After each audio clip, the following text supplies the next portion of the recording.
Alright, C30 dually update 2. Not sure where I left off with the last one, to be honest, but we got some stuff done. Got the windshield out. You know, this is part of the reason we're replacing the cab, just because it's stuff like that. That would just be tedious to replace. I mean, we got that. But anyway, I figure, see if we can't catch nothing. You know, we had a problem in that truck, so, you know, just in case the critters want to come out. But yeah, we got fenders off. I think that was true of the last video. Carb covered up just in case it rains because the hood's off of it now. Bed is undecked. I gotta do something about these. I don't know. I think I'm gonna replace all this C channel if it is possible. If not, I'm just gonna coat it and cover it and stop what rust is there. Because I mean, it's not too bad. I mean, this is like really the worst part in the whole bed. And to be fair, I could just kind of rip that out and not worry about it too much because these things are overbuilt. This is a true Napperhide bed though. At least it was. What else did we do? We got all this stuff out for the dash. Pretty much. We still got to do the fuse box and the bulkhead, steering column. Pedals are kind of out. We got up to like, so I got like the Hydro Boost stuff out. Sort of. I just have that on there so I don't forget where that goes. But like, there's some bolts up in there that are crazy to get to, so I just we decided to wrap it up for the day. We've been out here the whole day. I mean, when we started, this thing had fenders, a hood, front end, decking, everything. The whole interior was put together besides for the doors, so we got a lot done today. I mean, we got the back window out. Here's another thing that kind of almost amazed me. I mean, seeing the front and then seeing this kind of was a little bit different, but like, that is just terrible. Look at that. When was the last time you saw that? It's just surprising to me that these pinch welds up in here, that usually goes first. But no, that went. So you can see what the original color was. It would have been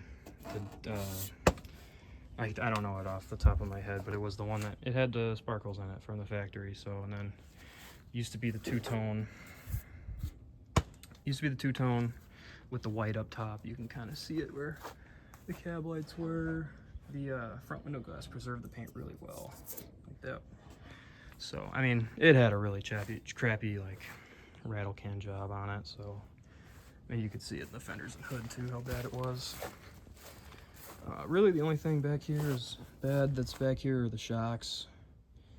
The frame, like, it looks bad, but that's kind of, it's just a tad more than surface rust. And to be honest, knowing the things that this truck has been through before me, I'm not going to put it through anything that's going to break a frame rail. And like, there's still solid metal around that, so I'll needle scale all that out. I'll get all of that out, and then I'll coat it. I've got some stuff coming that'll coat it real nice. I heard of this stuff from, I think, is it Ace Hardware that has it. It's just this like gallon of rust like deactivator stuff. I've heard good things. I'm gonna try that out after I needle scale it. See if that wants to bring the bare metal around, or at least something that's not contagious and cancerous like rust is.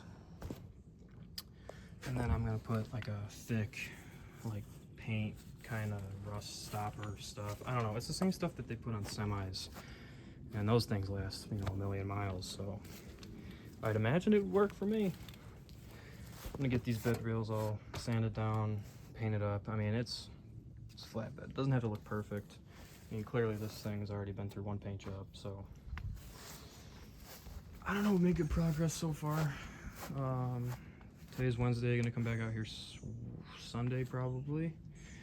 Get another full day's work in.